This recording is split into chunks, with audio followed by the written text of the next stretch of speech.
رب زدني علما رب زدني علما. إن الحمد لله نحمده ونستعينه ونستغفره ونعوذ بالله من شرور أنفسنا ومن سيئات أعمالنا. من يهده الله فلا مضل له ومن يضلل فلا هادي له. وأشهد أن لا إله إلا الله وحده لا شريك له وأشهد أن محمدًا عبده ورسوله. يا أيها الذين آمنوا اتقوا الله حق تقاته ولا تموتن إلا وأنتم مسلمون. يا أيها الناس اتقوا ربكم الذي خلقكم من نفس واحدة وخلق منها زوجها وبث منهما رجالا كثيرا ونساء. واتقوا الله الذي تساءلون به والأرحام إن الله كان عليكم رقيبا. يا أيها الذين آمنوا اتقوا الله وقولوا قولا سديدا يصلح لكم أعمالكم ويغفر لكم ذنوبكم ومن يطع الله ورسوله فقد فاز فوزا عظيما. أما بعد فإن خير الحديث كتاب الله وخير الهدي هدي محمد صلى الله عليه وسلم وشر الأمور محدثاتها وكل محدثة بدعة وكل بدعة ضلالة وكل ضلالة في النار. فأعوذ بالله من الشيطان الرجيم. بسم الله الرحمن الرحيم. يا أيها الناس إنا خلقناكم من ذكر وأنثى وجعلناكم شعوبا وقبائل لتعارفوا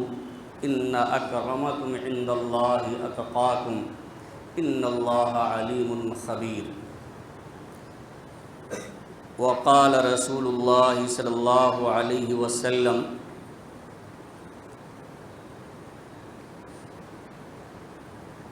إن أولى الناس بي المتقون من كانوا وحيث كانوا. معزز سامعین کرام، حاضرین جمعہ، قوم کے نوجوان ساتھیوں، عزیز بچوں اور پردہ نشین میری ماں اور بہنوں،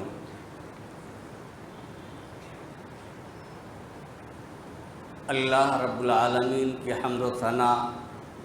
عظمت و کبریائی، بڑائی و بزرگی اور آخری نبی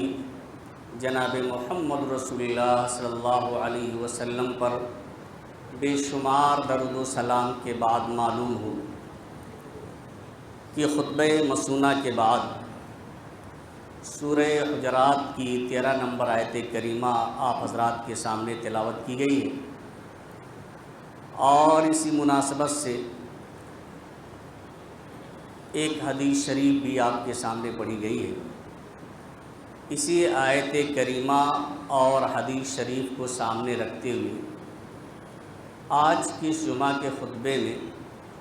تقویٰ کے تعلق سے کچھ باتیں میں آپ حضرات کے سامنے عرض کرنا چاہتا ہوں۔ اللہ رب العالمین سے دعا ہے کہ الہ العالمین ہمیں کتاب و سنت کی روشنی میں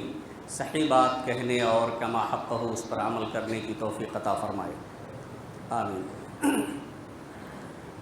حاضرین گرامی، رمضان المبارک کا مقدس مہینہ ابھی گزرا ہے، اور اس مقدس مہینے میں جو فریضہ انجام دیا گیا ہے اس کا مقصد تقویٰ اللہ رب العالمین نے بیان فرمایا ہے کہ یا ایھا الذین آمنوا کتب علیکم الصیام کما کتب علی الذین من قبلکم لعلکم تتقون، تاکہ تم متقی اور پرہیزگار ہو جاؤ۔ یہی مقصد تھا رمضان المبارک کے مہینے میں صوم اور روزہ رکھنے کا۔ تو تقویٰ کیا چیز ہے اور اللہ رب العالمین کے یہاں اس کا مقام اور مرتبہ کیا ہے، تقویٰ کے سلسلے میں اردو زبان میں ہم تقویٰ پرہیزگاری کو کہتے ہیں، اللہ رب العالمین سے ڈرنے کو کہتے ہیں، گناہوں سے بچنے کو کہتے ہیں، اللہ رب العالمین کی اطاعت و فرما برداری کو کرنے کو کہتے ہیں۔ ابن مسعود رضی اللہ تعالیٰ عنہ نے تقویٰ کے سلسلے میں فرمایا ہے کہ ان یطاع فلا یعصی، تقویٰ یہ ہے کہ انسان اللہ رب العالمین کی اطاعت کرے، اللہ رب العالمین کی اطاعت کی جائے اور اس کی نافرمانی نہ کی جائے۔ انسان اللہ کی اطاعت کرے، اس کی نافرمانی نہ کرے، وَأَن يُذْكَرَ فَلَا يُنسَى، اور اللہ رب العالمین کا ذکر کیا جائے، انسان اللہ کا ذکر کرے، اس کے ذکر سے غافل نہ ہو، اللہ رب العالمین کو بھول نہ جائے، وَأَن يُشْكَرَ فَلَا يُكْفَرْ، اور شکریہ ادا کیا جائے۔ اللہ رب العالمین نے جو نعمتیں ہمیں اور آپ کو دی ہیں، ان نعمتوں پر اللہ رب العالمین کا شکریہ ادا کیا جائے، ناشکری نہ کیا جائے۔ ابن مسعود رضی اللہ تعالیٰ عنہ یہ بیان فرماتے ہیں، گویا کہ تقویٰ کی تکمیل ان تین چیزوں کے ذریعہ ہوگی کہ اللہ کی اطاعت ہو، اس کی نافرمانی سے بچا جائے، اللہ کا ذکر کیا جائے،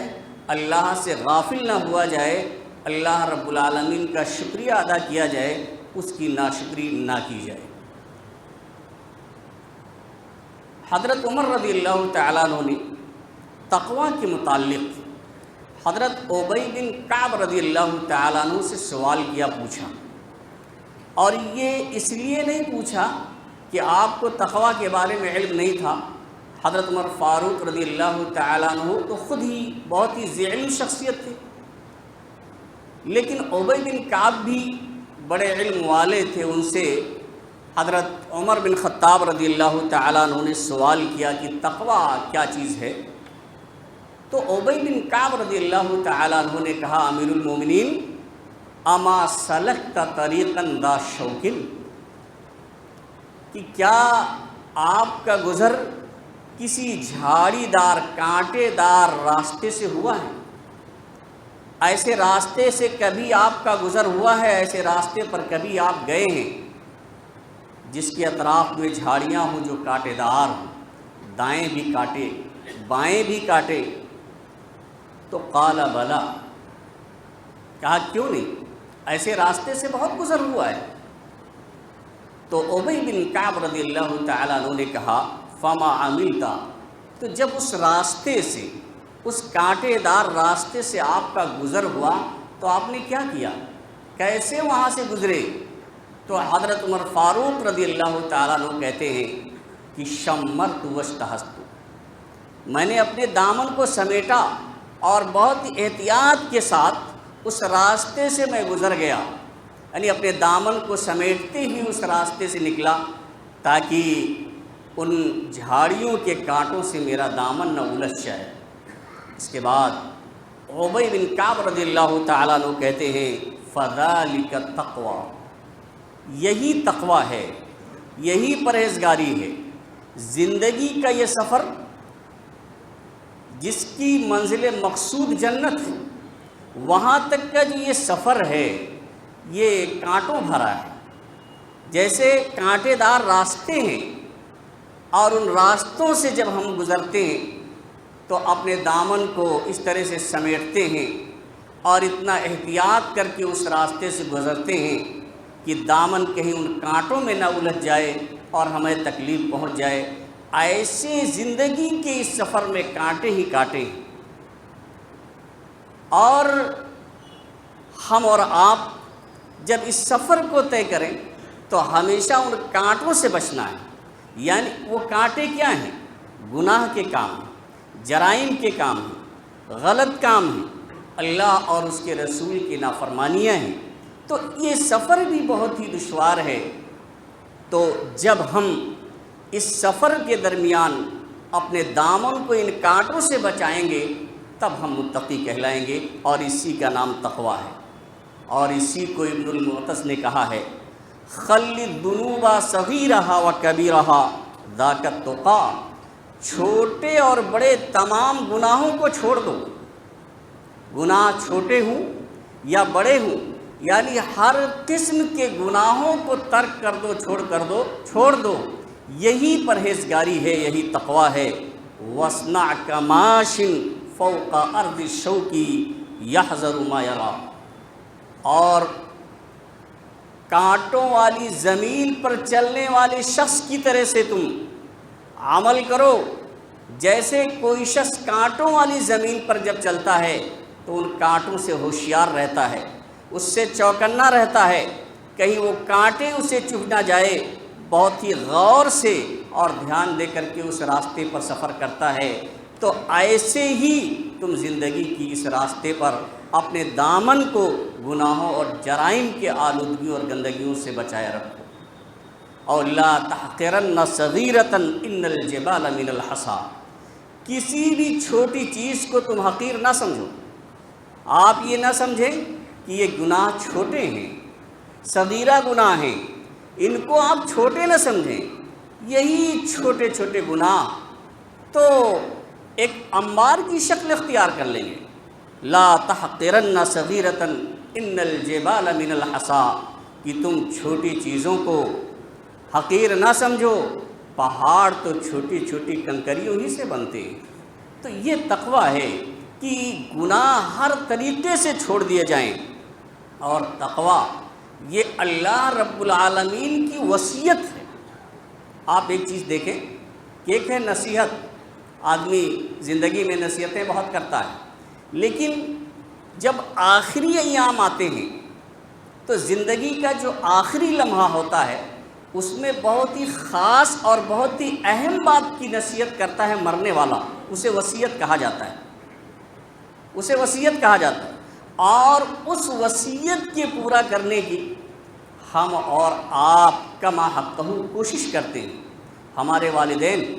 یا ہمارے اعزاء و اقربا جب کوئی وصیت کرتے ہیں، اپنی زندگی کے آخری ایام میں کوئی بات کہتے ہیں، تو ہماری اور آپ کی یہ کوشش ہوتی ہے کہ کوئی بھی وصیت چھوٹ نہ جائے۔ اللہ رب العالمین نے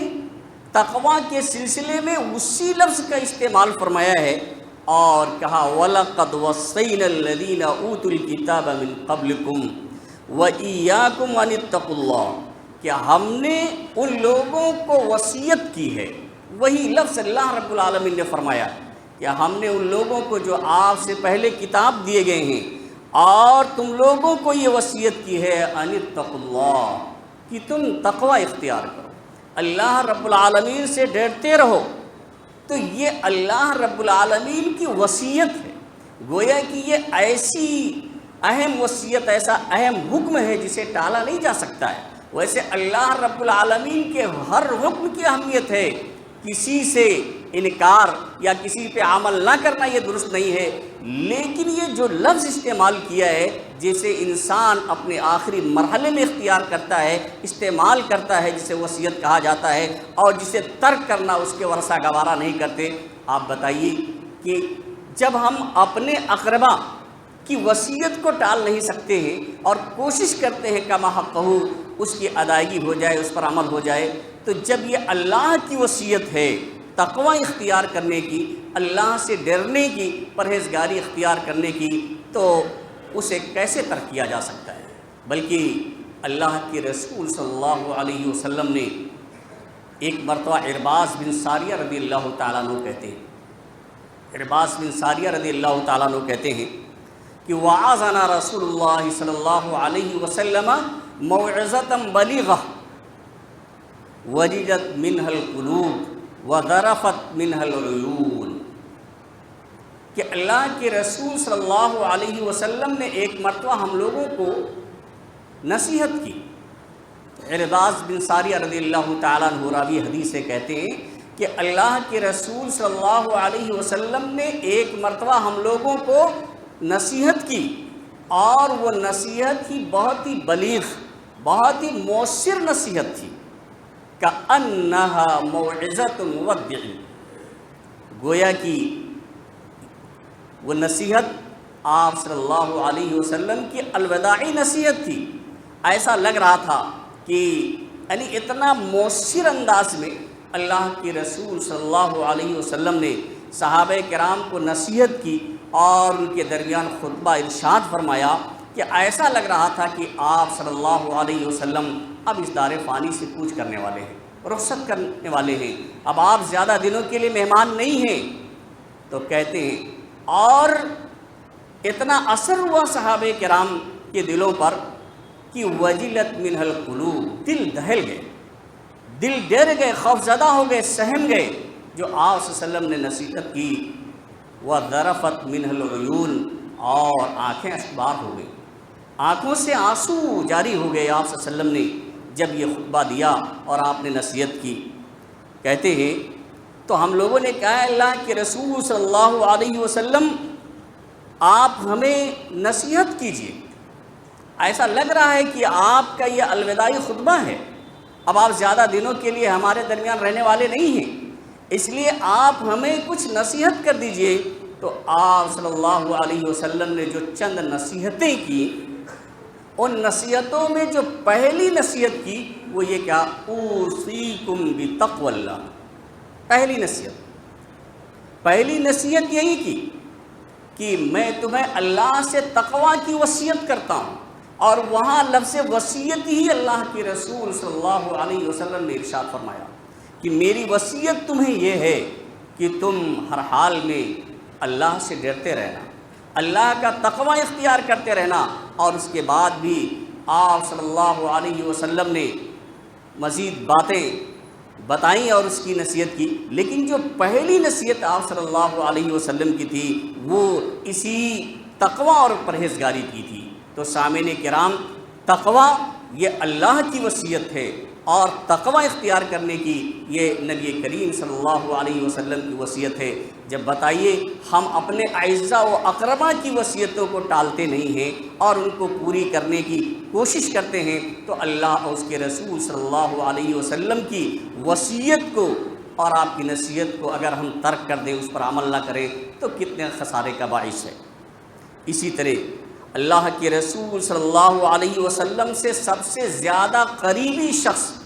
وہی ہو سکتا ہے، قریبی نسبت والا وہی ہوگا جس کے اندر تقوی و پرہیزگاری ہو، جس کے اندر تقوی و پرہیزگاری ہو۔ اللہ کے رسول صلی اللہ علیہ وسلم نے فرمایا، خطبہ مسونہ کے بعد جو حدیث میں نے پڑھی تھی اس میں اللہ کے رسول صلی اللہ علیہ وسلم نے یہی فرمایا، ان اول الناس بی المتقون، کہ مجھ سے زیادہ قریبی نسبت والے وہ متقی ہی ہوں گے، مجھ سے زیادہ قریبی نسبت والے، حیث من کانو، جو بھی ہوں۔ اس میں یہ نہیں ہے کہ میرے خاندان، میرے اعزاء و اکرما کے لوگ مجھ سے زیادہ قریبی نسبت والے ہوں گے، بلکہ آپ صلی اللہ علیہ وسلم نے جو الفاظ فرمائے ہیں آپ اس پہ غور کریں کہ من کانو، جو بھی ہوں، چاہے وہ کالے ہوں، چاہے وہ گورے ہوں، چاہے وہ عرب کے ہوں، چاہے وہ عجم کے ہوں، چاہے وہ امیر ہوں، چاہے وہ غریب ہوں، چاہے بادشاہ ہو، چاہے وہ فقیر ہو، کوئی بھی ہو، اگر اس کے اندر تقوی ہے، اس کے اندر پرہیزگاری ہے، اللہ رب العالمین کا خوف اور اللہ رب العالمین کا ڈر ہے، تو من کانو، جو لوگ بھی ہوں، وہ حیث کانو، اور جہاں کے بھی رہنے والے ہوں۔ صاف طور سے اللہ کے رسول صلی اللہ علیہ وسلم نے اعلان کر دیا کہ مجھ سے زیادہ قریبی نسبت والے وہی لوگ ہوں گے جو ان کے اندر تقوی و پرہیزگاری پائی جائے، اور وہ جو لوگ بھی ہوں اور جہاں کے بھی رہنے والے ہوں۔ اس میں عرب و عجم کی کوئی تفریق نہیں ہے، خاندان کی کوئی تفریق نہیں ہے، بلکہ خاندان اور قبیلے جو اللہ رب العالمین نے بنا دیے ہیں ان کا مقصد کچھ اور،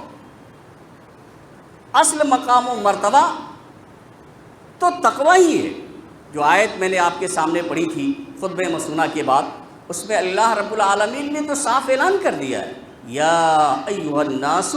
انا خلقناکم من ذکر و انثی، کہ اے لوگوں، تمام لوگوں کو مخاطب کیا اللہ رب العالمین نے، صرف مومنوں کو نہیں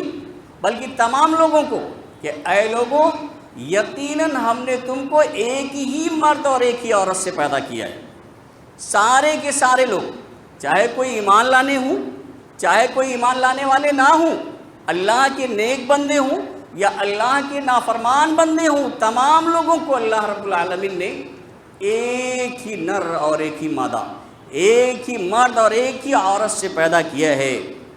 اور آگے فرمایا وَجَعَلْنَاكُمْ شُعُوبًا وَقَبَائِلَ لِتَعَارَفُوا، ہم نے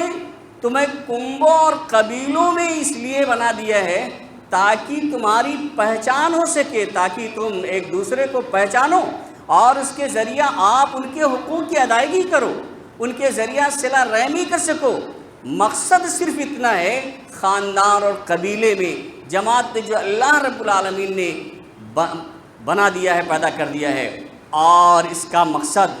مقام و مرتبہ نہیں ہے، بلکہ آگے یہ صرف پہچان کی حد تک ہے، ایک دوسرے کی حقوق کی ادائیگی کے لیے ہے، ایک دوسرے کے ساتھ صلہ رحمی کرنے کے لیے ہے۔ اللہ رب العالمین اگر خاندان اور قبیلہ نہ بناتا تو ہم کیسے جان پاتے کہ یہ ہمارے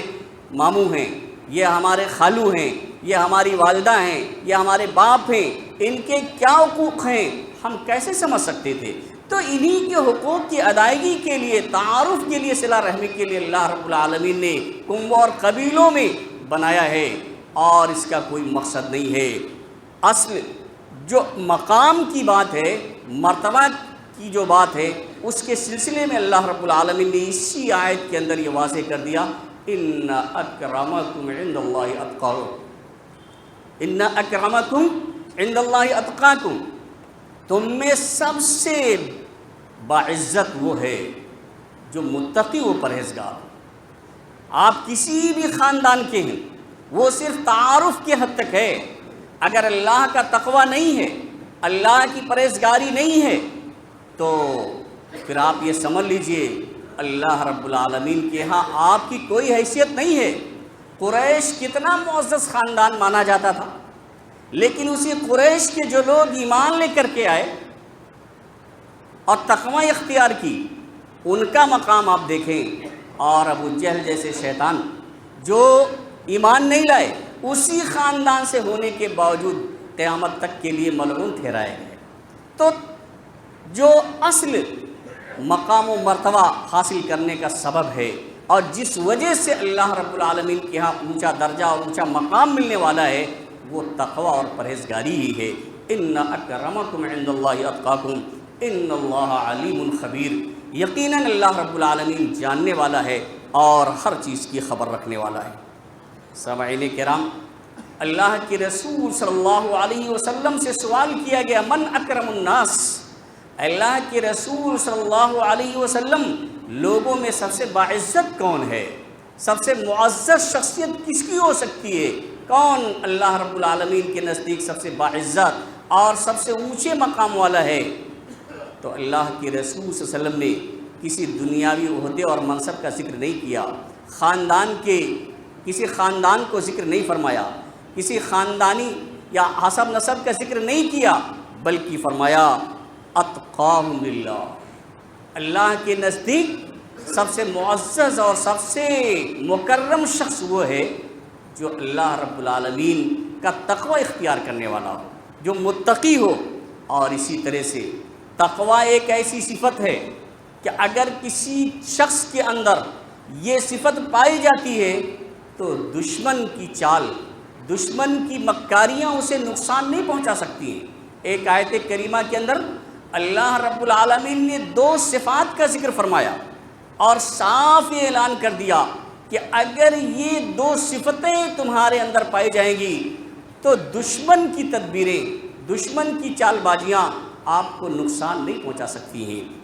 اللہ رب العالمین فرماتے ہیں وَإِن تَصْبِرُوا وَتَتَّقُوا لَا يَضُرُّكُمْ كَيْدُهُمْ شَيْئًا إِنَّ اللَّهَ بِمَا يَعْمَلُونَ مُحِيطٌ، کہ اگر تم صبر کرو، ایک صفت یہ ہے کہ مصیبت و پریشانی پر ہر حال میں اگر تم صبر کرنے والے ہو، تمہارے اندر صبر کا جذبہ ہے، اگر تم صبر کرو وَتَتَّقُوا، اور تقوی اختیار کرو، اللہ رب العالمین سے ڈرتے رہو، گناہوں اور جرائم سے بچتے رہو، تو سنو لا یضرکم کیدہم شیئا، تو ان شرکسوں اور نافرمانوں اور ان دشمنوں کی مکاریاں تمہیں کچھ بھی نقصان نہیں پہنچا سکتی، لیکن شرط ہے کہ یہ دو صفات تمہارے اندر پائی جانی چاہیے، ایک تو صبر اور دوسرا تقوی و پرہیزگاری۔ اور کیوں نہیں پہنچا سکتی ہیں دشمنوں کی چال بازیاں، تمہیں نقصان کیوں نہیں پہنچا سکتی ہیں؟ اس کی وجہ سے، اس لیے کہ ایسے لوگوں کے لیے اللہ رب العالمین محافظ ہوتا ہے، اور ان دشمنوں کے جو عمل ہیں ان کو وہ گھیرے میں لیے ہوئے ہوتا ہے۔ ان اللہ بما یعملون محیط، بے شک اللہ رب العالمین ان کے عملوں کا احاطہ کیے ہوئے ہے، گھیرے میں لیے ہوئے ہے۔ تو جب تمہارے اندر یہ دو صفات پائی جائیں گی اور ان دونوں میں سے ایک تقوی ہے، تو دشمن تمہیں کچھ نقصان نہیں پہنچا سکتا ہے۔ اسی طرح سے سورہ طلاق کے اندر اللہ رب العالمین نے تقوی کے 5 فوائد کا ذکر فرمایا ہے۔ سورہ طلاق کے اندر آپ دوسری آیت میں، تیسری، چوتھی اور 5ویں آیت میں آپ دیکھیں کہ اللہ رب العالمین نے فرمایا وَمَن يَتَّقِ اللَّهَ يَجْعَل لَّهُ مَخْرَجًا، جو شخص اللہ سے ڈرے گا، جس کے اندر اللہ کا تقوی ہوگا، تو اللہ رب العالمین اس کے لیے راستہ نکال دے گا،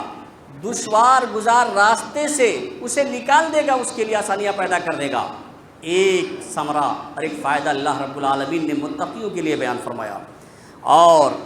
تیسری آیت میں اللہ رب العالمین نے فرمایا وَيَرْزُقْهُ مِنْ حَيْثُ لَا يَحْتَسِبُ، جو اللہ سے ڈرے گا، جس کے اندر اللہ کا تقوی ہوگا، اللہ رب العالمین ایسی جگہ سے اسے روزی عطا فرمائے گا جس کا وہ وہم و گمان بھی نہیں کر سکے گا، یعنی وہ سوچ بھی نہیں سکے گا کہ اس جگہ سے خیر و برکت آ سکتی ہے، اس پہ وہم و گمان میں بھی نہیں ہوگا، لیکن ایسی جگہوں سے اللہ رب العالمین اسے روزی عطا فرمائے گا۔ اسی طرح سے ایک چوتھی آیت کے اندر سورہ طلاق کی اللہ رب العالمین نے فرمایا وَمَن يَتَّقِ اللَّهَ يَجْعَل لَّهُ مِنْ أَمْرِهِ يُسْرًا،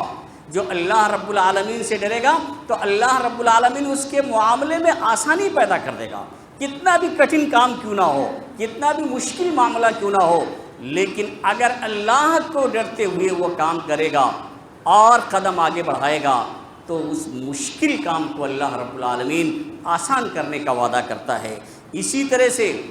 وَمَن يَتَّقِ اللَّهَ یکفر عنہ سیئاتہ ویعظم لہ اجرا، یہ 5ویں آیت میں سورہ طلاق کے اللہ رب العالمین فرماتے ہیں کہ جو اللہ کا تقوی و پرہیزگاری اختیار کرے گا تو اللہ رب العالمین اس کے گناہوں کو بھی مٹا دے گا اور اسے اجر عظیم سے نوازے گا۔ یعنی 5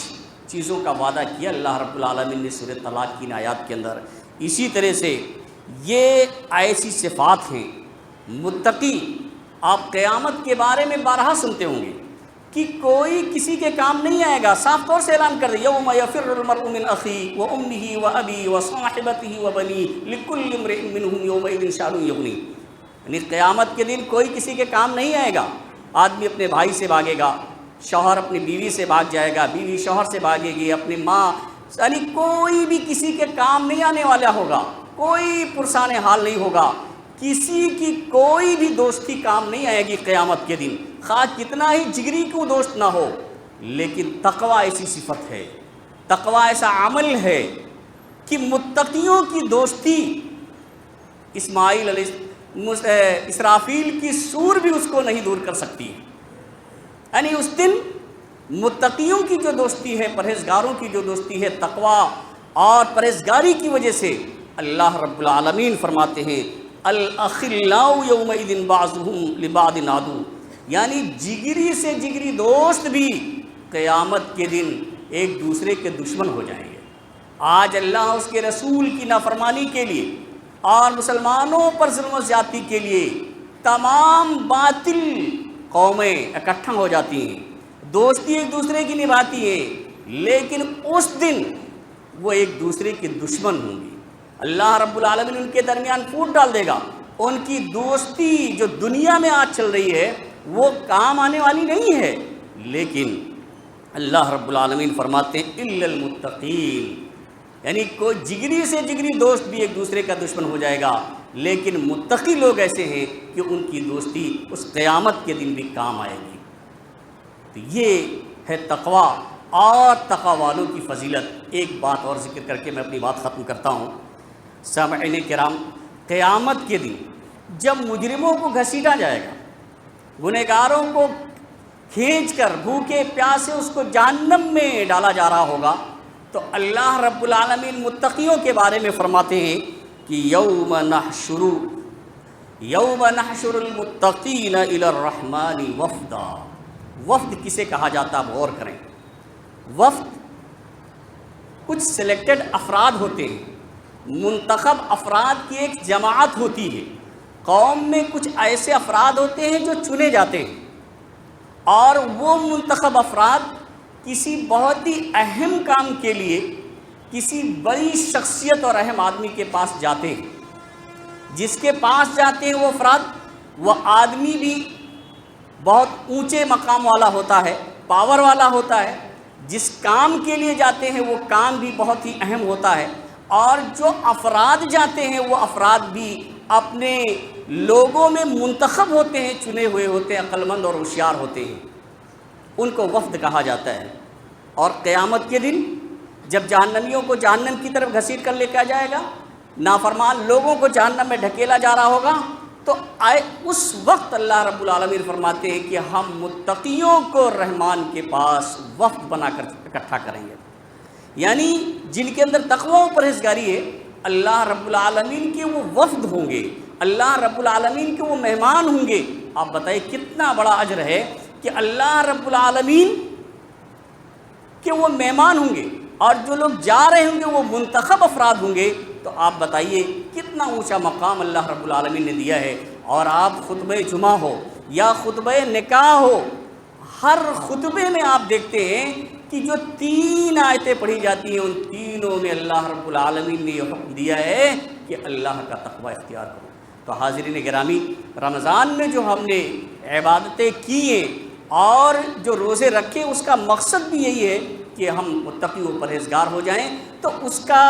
اثر ہمارے اور آپ کے اندر دکھنا چاہیے، پرہیزگاری ہونی چاہیے۔ اللہ رب العالمین سے دعا ہے کہ الہ العالمین ہمیں متقیوں کی صف میں شامل فرما، الہ العالمین ہمارے اندر تقوی پیدا فرما، الہ العالمین تو ہمیں ہمیشہ کتاب و سنت کے مطابق زندگی گزارنے کی توفیق عطا فرما۔ الہ العالمین ہم سے جو بھی چھوٹی بڑی نیکیاں ہو گئی ہیں، تو نیکیاں ہوئی ہیں تو اسے قبول فرما لے، اور جو کچھ بھی کوتاہیاں ہوئی ہیں تو اسے معاف فرما دے۔ الہ العالمین ہم میں جو پریشان حال ہیں ان کی پریشانیوں کو تو دور فرما، جو لوگ بیمار ہیں انہیں شفائے کامل و عاجل عطا فرما، جو لوگ مقروض ہیں انہیں قرض کی ادائیگی کی توفیق عطا فرما۔ بارک اللہ لنا ولکم فی القرآن العظیم ونفعنا وإیاکم بالآیات والذکر الحکیم، انہ تعالی جواد کریم ملک الرؤوف الرحیم۔